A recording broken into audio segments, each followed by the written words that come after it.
Hello and what is up, my jammer and jamettes? Welcome to another episode of the Cam Sports Jam. As always, your host here, Brad Cameron, alongside my co-host, Steven Berkheimer here.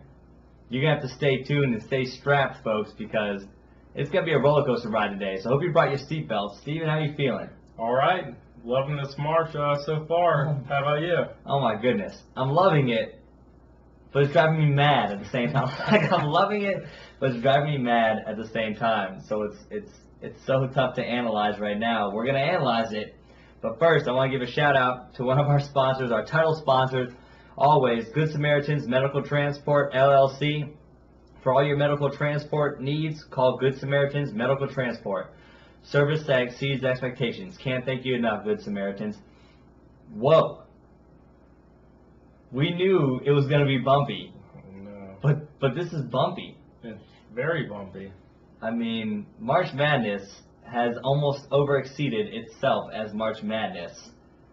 This year it's been crazy. Absolutely crazy. But before we dive into any of that, because there's still Sweet 16, there's still big stuff to happen. Right. Let's dive into our local stuff again. Let's get local. Give a recap of everything that's going on right now with the local teams. Starting first with the Caps. Always our highlight. Caps clinched the playoff spot last week, but also clinched the Metropolitan Division, and also number one seed throughout the East, home ice throughout the East. Fantastic. I mean, can't give them enough credit. Obviously, kind of what everyone anticipated. You know, for how much success they've already had in the regular season, it pretty much made sense. They were gonna, clips this, earn number one spot, earn home ice, and they did. Right. So it's fantastic. Right now, 109 points, 52, 15, 5 record. Holtby with 44 wins. Obi, 43 goals, number one in the NHL. We go over this all the time. We have all these accolades. We're incredible. We love it. We love smiling about the Caps right now. But let's seriously talk about Holtby. It's 44 wins. It's number one in the NHL. Goalie wins. Brodeur, 06-07, 48 wins. Caps 10 games left. Holtby needs 4 games to tie, 5 to get the record. He gets it. Does he get it? Does he get it? Based on how well he's played, I don't see anybody down the stretch really threatening us enough to, I guess, astray his record chase. I'll go with Holtby getting it, with him starting probably 8, possibly 9, depending on how we do. But I'll go with Holtby setting the record, even though he played in less games than Brodeur did, in his record-setting season. So, we're playing all right as long as we're not too safe and Trotz doesn't rest, the wrong people enough to where we get enough goals to help him. I'll go with him setting the record. Here's the thing. I don't think you're anywhere far from exactly what is going to happen. Like, I think he gets the record too. I think Trotz knows exactly what is at stake for his MVP goalie that he's had this season, and in order to kind of boost his courage for the postseason, I think he does everything to make that happen. I think if Holtby can get that, I believe he'll go into the playoffs with the mentality, you are facing one of the best goalies ever. I am on fire. Don't forget it. I won this record. Everyone is going to find out exactly what is up. And I think Trotz knows that. We've locked up home ice in the East. I think now the focus is on building his goalie's morale, building his confidence and getting him ready for the playoffs by winning this record. Like, I think you're absolutely right. Let's move on to another team. Washington Redskins. Hail. Just got rid of our starting running back. I guess. Alf Morris goes to the Cowboys. Oh no. Cowboys. Can you believe it? But maybe you can believe it. 2 years, $3.5 million deal, $2 million guaranteed for Alf, which he's earned. Tremendous running back for the Skins so far in the last 4 years. $2 million worth of incentives, so a total of $5.5 million for him over 2 years. Much more than what he was making, which I think was $660,000. Right. rookie contract, right? Absolutely, absolutely. His rookie contract was a little bit shy on really anything for him, and he eclipsed virtually everything that we had for him. And so it's kind of fair that he gets paid. It kind of stinks that he's got to go to a division rival.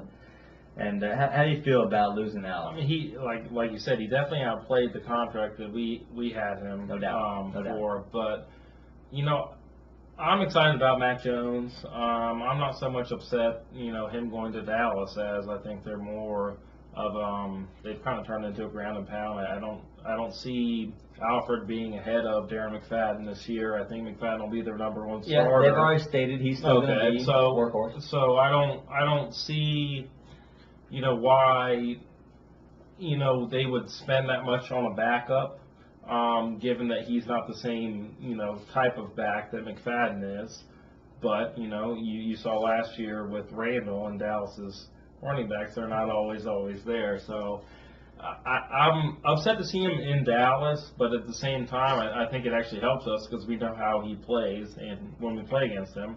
But consider the fact that maybe they are happy investing in a backup running back because D-Mac has a injury history. Absolutely. And he really stayed healthy last year, which I'm happy for him. I hope he can stay healthy again this year, for him, not for the Cowboys. I don't want the Cowboys to have any success, but for him personally, he's had a tremendous career and he's extremely productive when he's healthy. Sadly, injury-ridden career. Are they maybe saying, hey, look, Alf can stay pretty healthy, maybe we can secure a backup, and if something happens to McFadden, do we have something in the works that we can still work with behind this offensive line, which is incredible. So maybe that's kind of their mindset towards signing Alf as a backup to kind of I don't disagree with you, but at least sign somebody that's similar to McFadden in the running style. Don't attribute this much of your salary cap to somebody who's you're going to have to change the entire game plan around and go to possibly the zone blocking scheme. I don't know what Jerry Jones is thinking. He also doesn't think that CTE has anything to do with football, but we won't go there. So who knows what he's ever.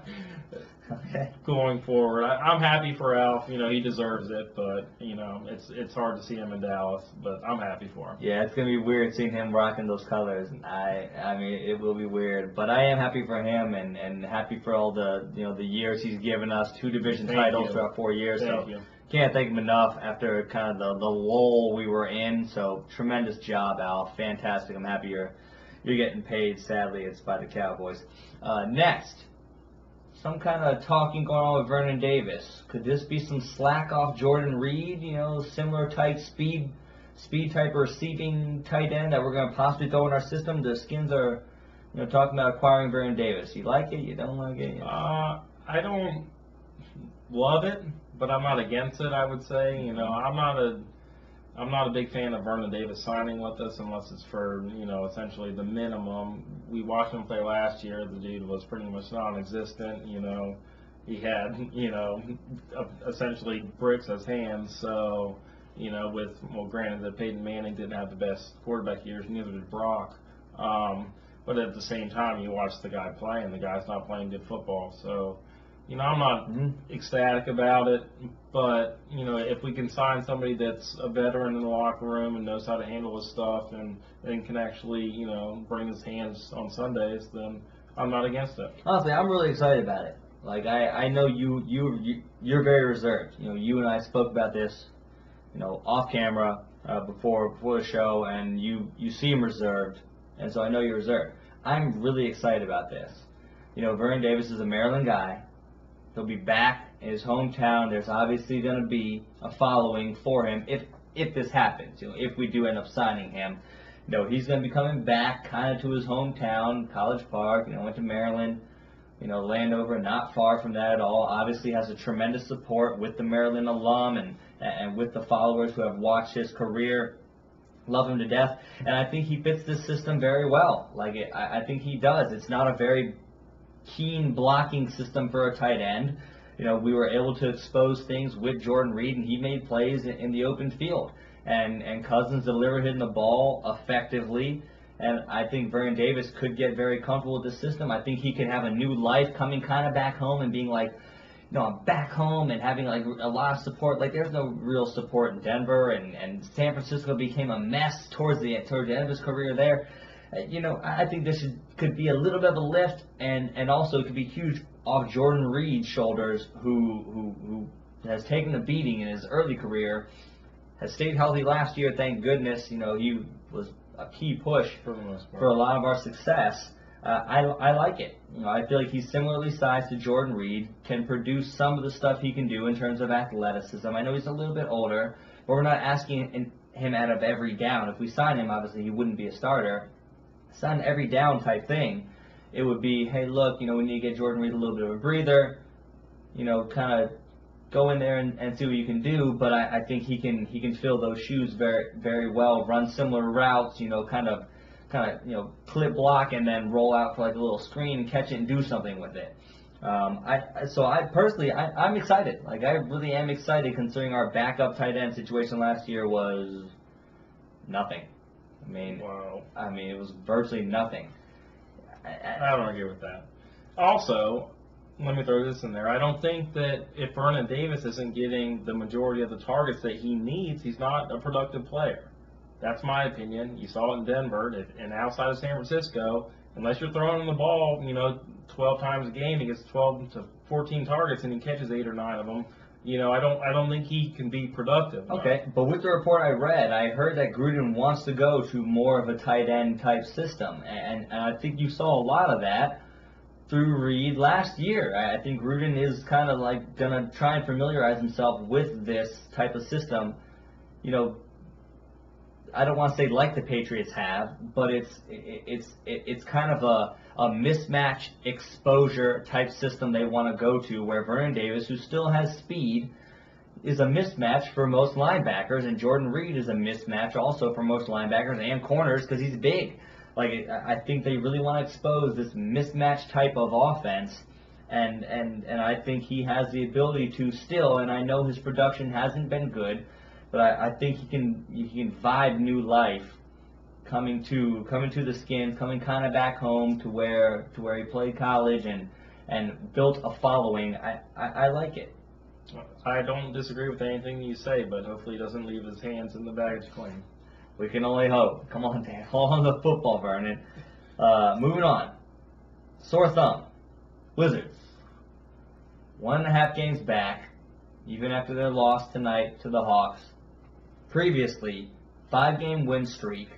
Beat the Bulls, Pistons, Hawks, who they did lose to tonight. All teams that were ahead of them. Current record 35-36 with their most current loss to the Hawks. But just giving you an update. You've heard our opinions before about what we want to do with the Wizards. We either want them to really settle down and start winning games, or we want them to kind of forego their season and lose some games to help build draft stock. As bad as that sounds, but that's the reality of it. You look at what the 76ers have done. Several teams have done similar stuff where they've thrown games and put lineups in there that are questionable, and whatever the case may be. Wizards right now, 1.5 games back. Do you see them making this playoff push, or do you see them fading away? Now it's not about our opinion. Will they make the playoffs? Do you think they're going to get in? Whether or not they should or shouldn't. 1.5 games back, they're right there. They won 5 in a row until this loss to Atlanta. Do you see them making the push and actually getting in? I do. Yeah? I do see us getting in, skin of our teeth, but I'll see us getting in, 7 or 8 seed. So Toronto or Cleveland? Going out in the first round, we can't match up with either of those teams. Well, we beat Toronto last year, but that's not the same team that we had this year, and we are sure as heck not playing like it, especially with Toronto possibly overtaking Cleveland as number 1 seed. So, you're right. I'm just saying. No, I'm not going against you in that sense. Last year was last year. We're talking about this year. So I'm going to go, yes, we make it, whether we play Toronto or Cleveland. I have Toronto possibly overtaking Cleveland as number 1 seed in the Eastern Conference. But, either way, I think we get shut down in 5, max 6 games. I mean, I think that sounds about right. But I agree with you too. Like, I just think this roster is just too talented to not make the playoffs in such a weak East conference. It just makes sense after some of the success we had in the postseason last year before Wall got hurt that we should kind of be back there. We should be back in the playoffs, making noise. So I hope we're saving it all for the best, for kind of a late push to get into the playoffs and then maybe make some noise. I'm not saying we knock off Cleveland or Toronto, but maybe we can even jump to a 6th seed. Depending on how well we finish the season and how much of a run we go on. But I still see us getting in. We're just too good. But how far will we go? I mean, you got it. You got it. Probably first round. Just hasn't all come together this season. And it seems like it's not going to be anything special this year. But could we still make the postseason? I still think we squeeze in. I agree with you. Well, before we dive in, some NCAA madness, because we got a lot coming up, a lot to talk about the NCAA tournament, first and second rounds that have taken place. We want to give a shout out to one of our sponsors. Don't go anywhere. You're watching The Jam.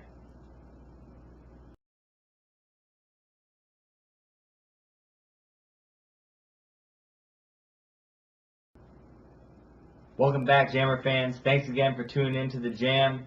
Before we get into our NCAA tournament stuff, big shout out to the Silver Spring Social Sports League as one of our sponsors. It's 21 and up social sports league featuring volleyball, dodgeball, football, soccer, softball, and kickball. If you want to get involved, go to silverspringssocialsports.com and sign up for any one of these sports. Currently, they have football going on right now. So if you want to get involved, it's a fun social event. You can stay active, something to do. Go ahead, sign up. silverspringssocialsports.com. Let's move on. NCAA tournament. My goodness, it has been madness. But let's talk about bracketology. I want to talk about the Cam Sports Jam bracket challenge that we have going on. Giving a shout out to the teams among the top 5 of our leaderboard currently for the bracket challenge. Number 1 is Wilkes 33 with 48 points. Rob Wilkes, big shout out. Number 2, Burkitology himself, Stephen B, with 46 points. In third, tied for third, is Devin with 45 points. Tied for third also is James with 45 points. My friend James Island. And in fifth is Josh with 44 points. Josh Rose. Also tied for fifth is Matt Shipe, one of my fellow Sports Talk friends from the Shipe Sports Talk Show. Devil Dog with 44 points. Also tied for fifth is Ryan McDowell with 44 points. Fifth place as well is Sean Evans. And then also tied for fifth is B-Fort33, Bryant Fortin, one of my best friends. Congratulations with your success so far. Hopefully your brackets hold up, fellas. I mean, it's been pretty much tumultuous. I don't know how you've made it this far, but congratulations to the success you've had so far. Hopefully it holds up for you. Can't wait to bring one of you guys on the Sports Talk Show and discuss your bracket, discuss the NCAA tournament, because, man, this has been electric. It's been absolutely electric. So without further ado, let's move on to the Sweet 16. Let's talk about the conference representation right now in the Sweet 16. You're looking at the ACC with 6 teams. Big 10 with 3. Big 12 with 3. The SEC with 1. Pac-12 with 1. West Coast Conference with 1. And the Big East also with 1. So majority of the representation kind of towards the strength of what we've seen all season. Kind of ACC, kind of Big 10, kind of Big 12 has had most of the impact so far in the season. But, what conference do you think has had the best representation so far in the NCAA tournament? This one's a no-brainer. Obviously, the ACC. They're 12-1, 6 teams. God forbid Louisville was here too. They'd have 7 teams. Be 14-1. So I don't even think it's close. ACC is just putting on a show, and I enjoy seeing it. With Maryland being, an ex-member of the ACC, but the ACC, I even thought before the tournament was, the best conference, and now they've done nothing but, prove me right or my thoughts right at least, and they're putting on a show, and I'm loving it, to be honest with you. Absolutely loaded the ACC is, which is why I picked UNC to win the national championship. Excuse me. No, but let's go in the opposite direction. I'm gonna take the negative side of things, which is which conference has flopped the most, and I'm gonna have to single out the Pac-12. I mean, I think there's no other conference with the Big 10, Big 12, and the Pac-12 getting the most representation in the conference this year as 7 bids from the conference. 5 of the 7 teams lost the first round for the Pac-12. Lost the first round. And all 5 of those teams were higher seeds than who they lost to. So it was all upsets. It wasn't like they had tougher games that they weren't expected to win. It was all games they were expected to win, but didn't win. I mean, if you're talking about flopping, that conference has flopped the most this year. Oregon being the lone survivor for them, with their 1 seed, went through Holy Cross. Gosh, don't hurt yourself, 14-19 on the season, but also taking down St. Joe's team that I had predicted would beat them. They really, summoned up quite an effort there in the last 5 minutes, hit a lot of big shots down the stretch to knock off St. Joe's, where I thought they'd slip up. I thought they'd succumb to the pressure, and I thought that the East Coast would take care of business. But, Oregon, able to stay alive, able to survive. Let me give you some stats real quick about the representation from West Coast affiliated type teams. In the last 10 years, there's been 3 West Coast associated teams to make Final Four appearances. Just 3. 3 out of 44, if you total up all the years, Final Four appearances after X amount of years, 3 out of 44 possible spots, and this is not including this year. Obviously the Final Four hasn't happened, so all these stats are not including this year. 3 out of 44 possible spots, and all 3 were the same team. So there's been 1 team to represent the West Coast. It's UCLA. UCLA in 06, 07, and 08 made it to the Final Four. But since 2005, there's only been 3 West Coast affiliated teams. This is including the Mountain West Conference, West Coast Conference. So you're looking at Gonzaga, you're looking at St. Mary's, and this is including the Pac-12 and or used to be affiliated as the Pac-10. So this is including the Pac-10 and Pac-12. 2005, 0 of those teams made it to the Final Four. In 2006, 7, and 8, UCLA made it. 2009, 0 made it. 2010, 0. 11, 0. 12, 0. 13, 0. 14, 0. 15, 0. There's been 0 representation from the West Coast in the last 6 years. And my question is, when are we going to stop putting these teams so high? Let's talk about conference rankings. When we're talking about the ACC stepping up and delivering, talk about the Pac-12 flopping on their faces. When are we going to stop putting some of these top 12 teams? I mean, the Pac-12 is overrated.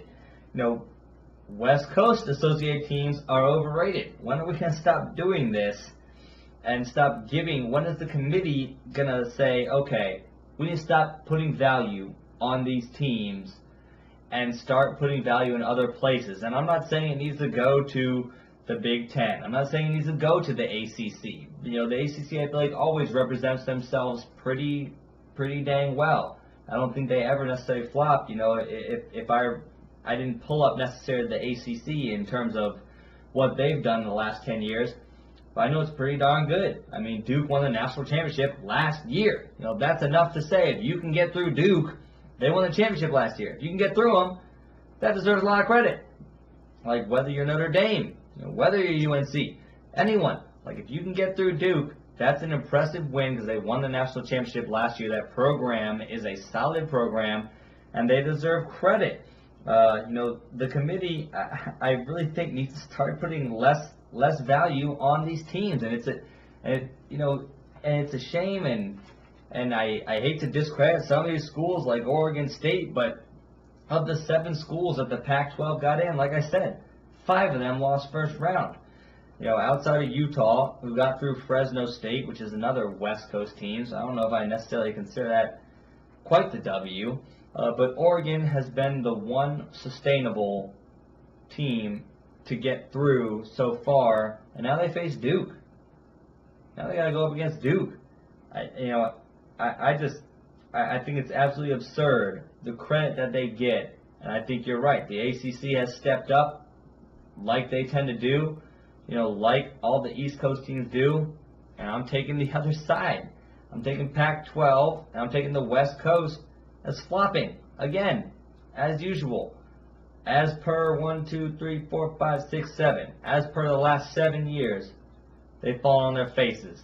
I mean, it frustrates me that the committee continues to put these teams in such a position to win the national championship when when you can almost bank on it that they're going to lose. I mean, personally, it's very kind of frustrating. I don't know how you feel about that, but no, I absolutely agree with you. I mean, it's absurd. A lot of the teams out there don't even leave their state. I think St. Mary's left their state once or twice, maybe San Diego State once or twice to play non-conference games. And yeah, you can beat up on people in one state. Play the country. I couldn't agree with you more. I mean, I know this is a little bit dated, but in 2013, the Mountain West Conference had 5 bids into the NCAA tourney and had the lowest winning percentage of any conference that year that had won a game. So this is not including possibly an Atlantic Sun conference championship winner that had the bid based on a conference championship win that lost. Their winning percentage was .286, the lowest out of every team that actually won a game. I mean, they had 5 bids. That year, they had more bids than the ACC. In 2013, they had more bids than the ACC. Which only had 4. And in what world is the Mountain West Conference ever better than the ACC? It's mind-boggling, the decision that the committee makes to put these teams in over teams that have had such success and conferences that have had such success where coming out of that conference you are battle-tested, you've played the top competition. I don't know. I put me on the committee and I will do a better job than you committee people, because it's ridiculous that the Pac-12 gets 7 teams into the conference, into the NCAA tournament. This is absolutely absurd. I don't know. That drives me nuts. So I agree. I don't mean to bring it up, but it's a lot tougher with football, But football's kind of like the opposite of this. They base current performance on past performance, and with basketball, if you can build a solid program and you're there for 10 years and you play solidly and you take care of business, why not keep them there? If you falter and you falter and you falter, why keep inviting just as many teams? So, if you're running a tournament, you don't invite the teams that always lose. So I'm agreeing with you. I'm going to invite the teams that are actually good. And I don't know. JR fans, give us your thoughts on how you think the committee did this year. I mean, Oregon's got a 1 seed and Michigan State gets a 2 seed. I know they lost first round. I get that. But last year they were a 7 seed and went to the Final Four. And no discredit to MTSU, Middle Tennessee State. Congratulations. Played a tremendous game. Hit a ton of shots. Fantastic job. Yeah. And I know Burkitology, our boy right here, took Michigan State to go all the way. But to his credit, they had every reason to. I mean, they were playing tremendous ball. Went through a rigorous schedule. They beat Kansas. Beat several teams even out of conference. There's no reason they shouldn't have been considered for a number 1 seed when Oregon gets a 1 seed over them, and they won the Big Ten. I don't know, and I'm not speculating that Michigan State would have done anything else with Oregon seeding, but Oh my God! I think they'd still be playing ball right now. I think we can all agree they'd still be playing ball right now. Walk to the Final Four. I don't know. I'm not segregating any specific team. I'm focusing on conferences, and the argument that I was making is about, conference representation. We talked about the ACC.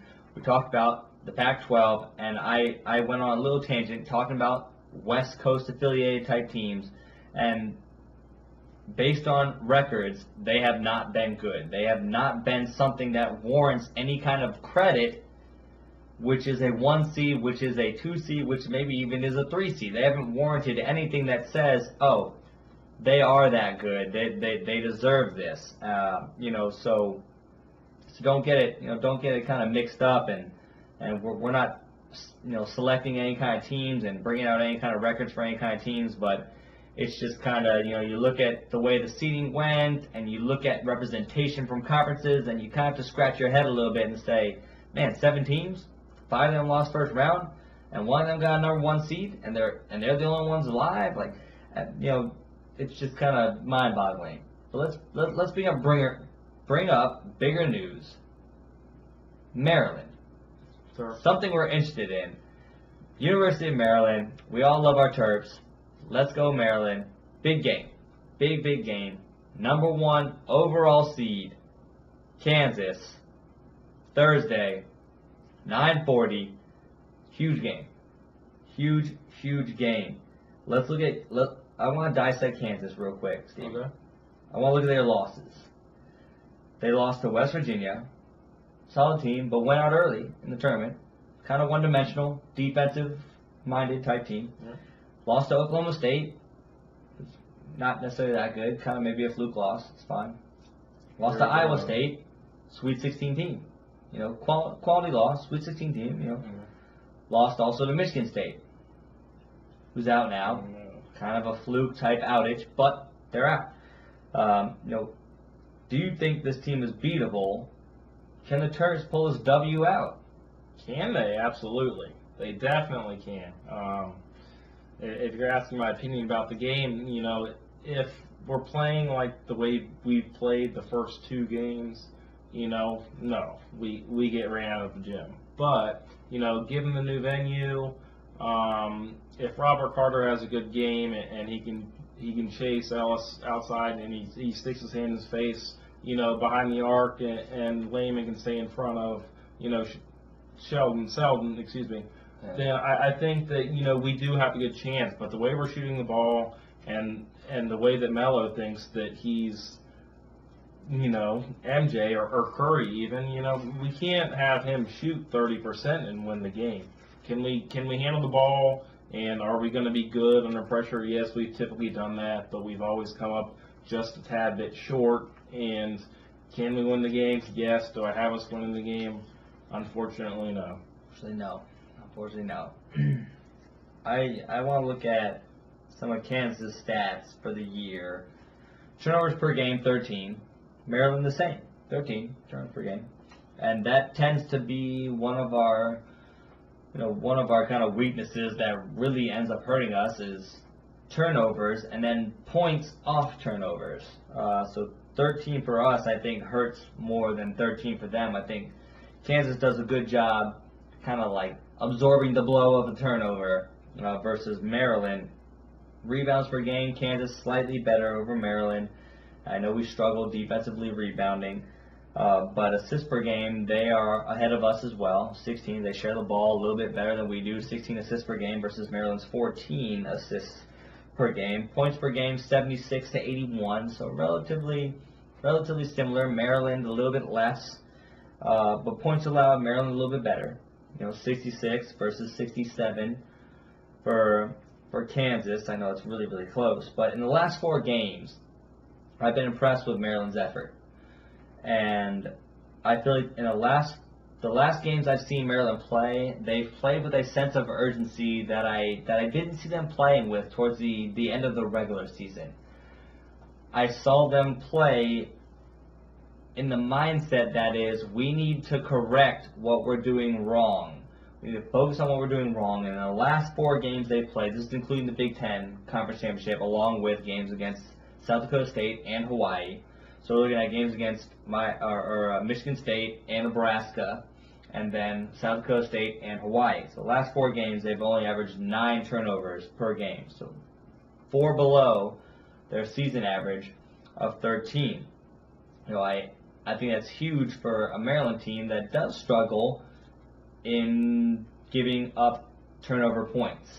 And I think that could play a huge factor against this Kansas team that is very good, very smart, and if you give them more opportunities, it is going to make you pay. They are going to make you pay. But I think Maryland is trending in the right direction. Starting to do the little things a little bit more, starting to rebound a little bit better, starting to hold on to the basketball a little better, not scoring as well. Sadly, they lead the NCAA tournament in worst three-point field goal percentage, shooting absolutely horrible. But hey, we're still in the Sweet 16. I know our schedule hasn't been the toughest. South Dakota State isn't the most quality win, no offense to them.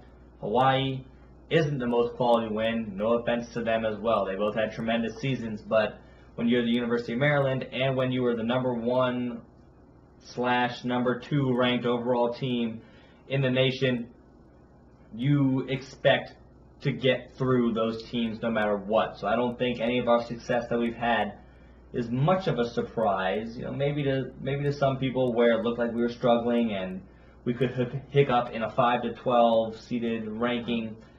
We made it through it. We made it through Hawaii. South Dakota State obviously went on a crazy run there towards the end of the game. Shot the ball extremely well. Maryland made some stupid fouls, fouled some three-point shooters. They did hit their free throws. But still, this Maryland team seems to be maturing a little bit, enough to where I'm definitely going to give them a shot. I'm definitely giving them a shot because I think they match up well against Kansas. And I think we have the size to kind of affect them in the paint. And I think if we can rebound well and do the little things that we've been lacking all season, I really do think that we have a chance to win this basketball game. And I'm taking Maryland. I'm taking Maryland to win this game. 72-68. I got Maryland winning this thing because I really do think that they get it now. I think they've gone through 2 games, and I think they're like, whoa, that was it. We're in the Sweet 16. We haven't really even played our best yet. That's it. We're ready to elevate. I think they're ready to elevate. They're coming closer to home. Coming back from the West Coast. And I know it's hard for a lot of teams when they travel all the way across the country and vice versa. West Coast teams going to the East, it's tough. It's very, very tough playing in a different time zone. And so Maryland was able to kind of get through the challenge of the time zone along with the opponents you're playing, and they got it. And they got it done. And I think that they will get it done again against Kansas. I know it's a little bit of a stretch, but Kansas has lost games. They're beatable. If Maryland looks at tape from some of these games of these teams that have beat them, I think they can implement similar things and find ways to win this basketball game. And I think Trimble still has yet to show us what he can do. And he'll do it. And he'll do it. I mean, it's tough. Frank Mason is a tremendous defender. And I know he's going to be guarding Melo. But I really think they can muster up the effort. I think we have the size to win this, and I think we shock some people in the Sweet 16, go to the Elite 8. I swear I think we do. I couldn't disagree with you more, except for the fact that we have a chance. I think that's the only thing that I agree with you with. Their conference is a scoring conference, and they average, I think you said 8 points more per game than we do. We are a lower scoring conference. They are averaging 67 points against. We're averaging 66. These aren't even comparable, and I don't even get, no offense, I don't see what you're seeing when I watch us play. I see us, when we played Hawaii, we had a minute and a half run to where we outscored them like 14-2. We had a minute and a half that decided the game for us. Same with the Jackrabbits. It was a short stretch. We outplayed them for 2 minutes, and then it was just mediocre the rest of the way. So I'm not doubting that they don't have the heart, they don't have the mindset, and the kids aren't out there trying. But there has been nothing that Maryland has shown me to where they can hang with this team. All right, I hear you. But let me throw this at you. I think Maryland tends to play to the level of their competition. I don't disagree with you on that. And I know this is a bad argument. This is a very, very bad argument to make. But their last game against Michigan State, I know they lost first round, was 61-64. And they played with them. They hung with them and they gave themselves a chance to win. They didn't get the W, but they do play to the level of their competition. I think they will match that against Kansas. I don't see them getting blown out. I don't see it happening. Unless Kansas shoots unbelievably from 3. No. I don't see them losing by a ton like that. I'm not saying we lose by a ton. I'm saying I will give us a chance, and yes, we will play a good game, but I don't see us winning. Honestly, I don't see us winning. If we do, I would be very happy being a Maryland fan, but if you break down tape and you break down stats and you break down gameplay, I don't see Maryland, hanging within 5-6 points.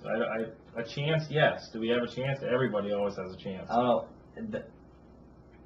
The only thing that inhibits Maryland is right here. If Maryland has it right here, they are better than Kansas. I think they are more talented than Kansas, and if they know it, if they go out there with that, they will win. Okay. I think so. Okay. I think so. Okay. Let's move on to our next NCAA tournament thing we want to talk about. Which team do you think, number 1 seed, is in the most trouble in the Sweet 16? We're talking about layup lines here. We're going with Oregon. Ducks are going down. Duke. I had them earlier. I have them in my bracket. This one's a no-brainer. Oregon doesn't, even deserve to be a number 1. Michigan State would be walking through as a number 1 seed. Sorry for people who pick Michigan State. My bracket's hurting because of that too. But I think Duke outplays them. Oregon, they're good against weaker competition, but once they face ACC play, as we talked about, 12-1. Yes, with the West Coast being really good. Oh wait, they're always really bad.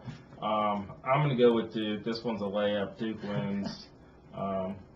Next question. Oh, man, did someone bring another jacket? Because it's cold in here. Whoa. All right. No, I hear you. I think. I agree with you. I think Oregon is the easiest pick to take. Based on the facts, exactly what you said, that the West Coast, obviously, they're never good. They never represent themselves well. They can't hang with the East. It's been proven. Been proven. But with everything I just said, I'm going to take Kansas as my number 1 seed, who is on the upset bubble. I think Maryland does have the strength to really approach this game in an environment where Maryland's not used to, where people aren't giving them a chance. Usually Maryland's like, oh, they're the heavy favorite. Oh, okay. This whole season it's been Maryland's the favorite, Maryland this, Maryland this, Maryland this. Rarely are they kind of the underdog, and I think they, faced up to this role of the underdog, and I'm going to take Kansas as my number 1 seed, who has the most to kind of look out for and be on upset alert. They have the highest chance of being upset, in your opinion. Just to clarify. In my opinion, they have the highest percentage to be upset, because I think this Maryland team has enough talent to definitely take them down as the number 1 overall seed. Duke, Oregon is still 1 and 4, but Kansas being the number 1 overall seed and Maryland a 5, which one's worth more? They're about the same. But I still think this one's a slightly bigger upset than Duke over Oregon. I thought the question was who's going to get upset, But that is who has a possibility of getting upset. That is the question, but I'm just saying, like, which number one seed? I only answered the question. Okay, and those I think it's a good answer. I think you're safe with that because I think Duke's going to win too. But I think Kansas also needs to be careful, watch their back for Maryland. All right, next question. Which is the best Sweet 16 matchup we got going on? What is the game you most want to watch? You think is going to be the most interesting? The most I want to watch is Maryland, Kansas. Well, but what would be most interesting for America, in my opinion, would be UNC, Indiana by a landslide. Ooh. These are two teams that shoot out of the gym. It's going to be 85 games, going to come down to the last couple minutes. I think UNC prevails, as they always do. Good for me. I got to go with I know your bracket. I got to go with UNC taking it out, but that's got to be the most exciting game for me. Defensive games are pillow talk. I'll go with offense. Get me excited. Those two teams put up points, so I'm going to go with that one. Okay. I'm going to take what you just said. I'm taking Oregon and Duke. I think there is tremendous pressure riding on number one seed Oregon and a Duke team that has, Coach K and has two studs in Ingram and in Allen. I don't know. I think this is going to be an extremely interesting matchup between a 1 and 4. I don't know. I'm taking Oregon and Duke. I do want to watch that UNC Indiana game because, dang, I think it's going to be good. But I'm taking Oregon and Duke as my other game to watch. I think that's going to be a tremendous basketball game. Both hard-fighting teams. Going to be fantastic. Really looking forward to all the Sweet 16 matchups, especially that Maryland-Kansas game. 9:40. 9:40 on Thursday, Darren fans. Don't miss it. Don't miss it. Cheer for Maryland. Root them on. Root on your Terps. Hopefully they get that W.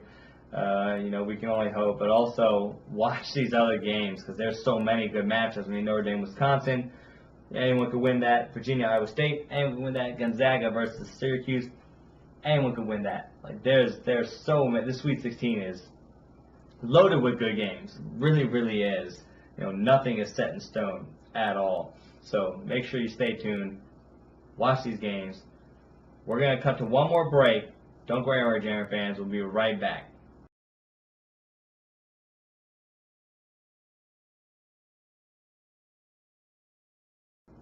Welcome back, Jammer fans. Thanks again. You're tuned into the Jam. Want to give a big shout out to another one of our sponsors, Junk Masters. Junk Masters, our business is picking up. Well, I want to conclude with another opportunity to win something. For those of you who have signed up for our Cam Sports Jam Bracket Challenge, we appreciate it. But if you want another opportunity to win something, we have the Sweet 16 Championship Challenge going on, where if you can give us the champion and the total score of the championship game, you have an opportunity to win a Cam Sports Jam t-shirt. I mean, who doesn't want to win that? That sounds pretty good to me. Awesome. You have to sign up, though, by the 31st. This is Thursday, the 31st of March. The tournament ends April 4th. So all submissions are null and void by the 31st, Thursday. Sign up, whether or not you already did the bracket challenge, or if you're just hearing the show and you didn't have a chance to sign up for it.